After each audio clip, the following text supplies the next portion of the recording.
feel to kind of get back to where you were 5 catches, 112 yards after being quiet with week 1? It felt good, having some success throwing the ball, obviously. Where is this Gamecocks offense through 2 games? It's a little difficult to gauge what you saw against North Carolina versus what you saw against Charleston Southern, just the difference in competition. Where do you feel like the offense is? We're just trying to execute the small things. We got a freshman back there at quarterback, so we're just trying to get everything together, I feel like.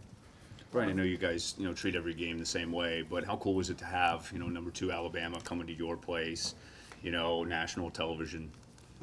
We're excited for the opportunity. Obviously, number 2 team in the country coming in, so it's going to be a big game for us, and we're just excited to go out there and play.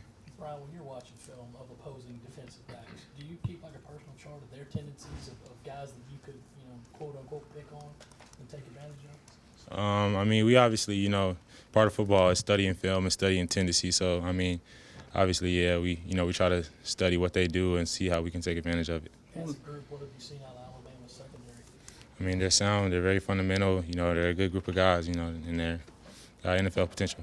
What was the value to see this offense have success last week, and how do you contrast that with the just ginormous difference in competition this week? We just got to go out there and treat every game the same. If we execute and, do what we're supposed to do and take care of the little things, hopefully we'll be successful.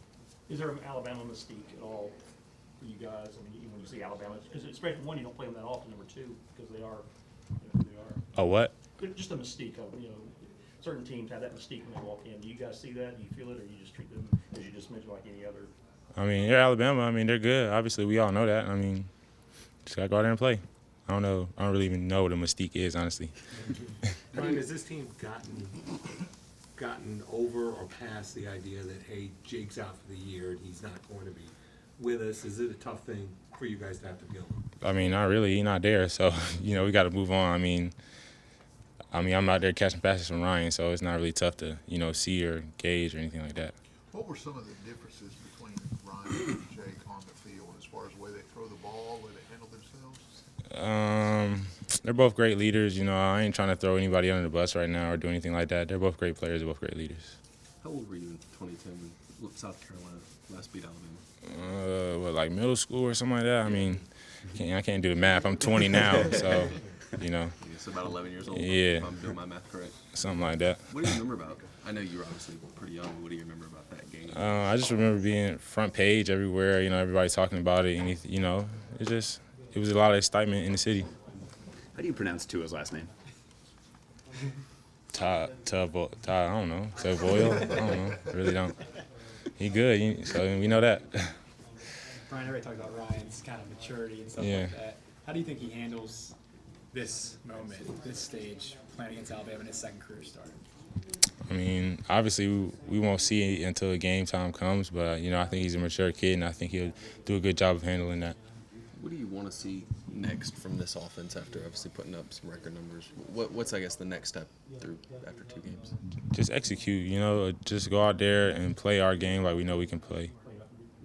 It feels like one of the ways, or maybe the way to move the ball against Alabama's defense, wide receivers have to have a big day. Has that been impressed upon you? Do you think that's accurate, and has that been impressed upon you? Yeah, I feel like, they got a great front, so, obviously you're going to leave some man-to-man coverage, and you got to make plays to beat them. Do they play more man-to-man than most people you play? I wouldn't. It's the SEC. Everybody plays man, honestly. Everybody's kind of from the same system, so you see a lot of men across the board in the SEC. Because Coach Muschamp talked a little bit about Ryan liking to play fast. Do you guys, as skill position players, like to kind of go fast too and hopefully catch mismatches outside? Yeah, when we go fast, it confuses the defenses, and we get a lot of busted coverages and a lot of, one-on-ones and open opportunities. So, yeah, obviously we like it when we go fast. How quick do you kind of realize maybe that this play has a chance to go for a big game or when the coverage might bust? You can kind of see it pre-snap, I guess, but you just kind of got to play it out and, read your keys and things like that. How comfortable do you feel in one-on-one matchups against these guys based on what you see? They're a good player. I feel like I'm a good player, so, it's going to be a dogfight. We just see how it goes, not really going to get into talking of what's going to happen and, things like that, but it's going to be a good game. Is going against secondary is like this kind of one of the reasons why you wanted to come and play in the SEC and at South Carolina? Yeah, obviously you come to the SEC to play against the best competition. You know, Alabama is, you know, probably be the best, you know, competition that we'll probably face. So, you know, it's exciting. What's your feel on how punt return has gone through 2 games? I mean, you tell me. Yeah. I think it's going pretty well, I guess. Were you frustrated after the first week? I mean, anytime you have one catch for 7 yards and a loss, I mean, you're frustrated. You know, losing is not fun. You know, Muschamp says it all the time, the fun is in winning. So, yeah, I guess you can say I was frustrated.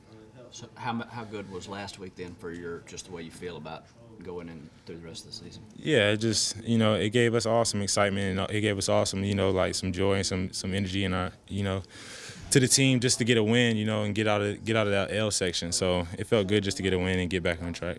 Bryan, do you get tired of hearing people talk about the 2010 game, knowing that, you know, this is a completely different team, etc.?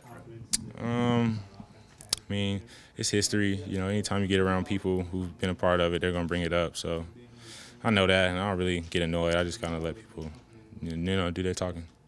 How often do you talk or think about records? I think you moved up a couple spots.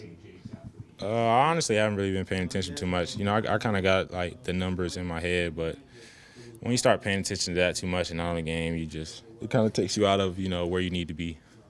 How's being a dad so far? Oh, it's fun. You know, it's taxing. You know, obviously during the season, you know, I don't get to see him a lot and things like that. But you know, it's a lot of FaceTime and things of that nature. So I get to see him from time to time.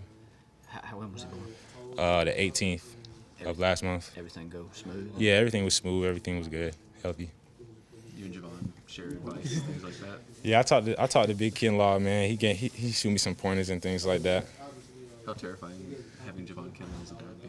Just being 6'6", 305. I mean, I would feel comfortable having him as my dad, you know, because he's going to protect me. So I would feel right at home, you know. He said that change in his life kind of changed him, made him mature a little bit quicker. Have you felt that? I mean, yeah, obviously, because you got to think about it's not just about you anymore. You got to think about, you know, the person who's coming behind you and, you know, what type of legacy and what type of, you know, role model you want to be for them.